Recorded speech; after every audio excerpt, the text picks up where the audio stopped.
Adam kecil Mesem hangga ini Macing rirma Nalinga Sotan nasyunto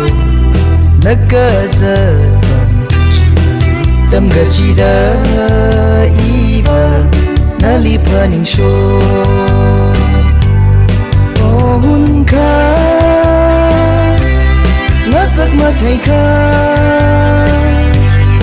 Ohun ka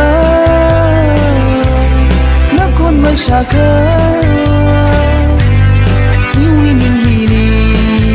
Ima Bicar sa buhay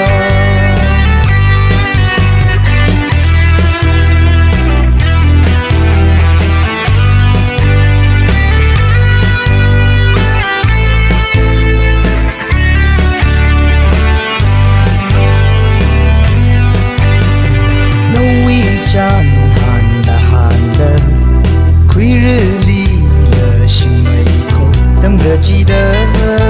一个那离婚的泪，那么两个有为你爱或没有，等个记得一个那里泪湿热，哦hun ka那怎么推开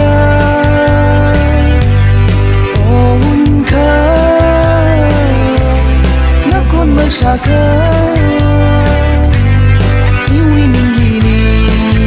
Ima Bicar sa buka Nang thay thami ay na Iwining jingri mga sang Iba Nalilay siya Ohun ka Ngatak matay ka Ohun ka Nakon masya ka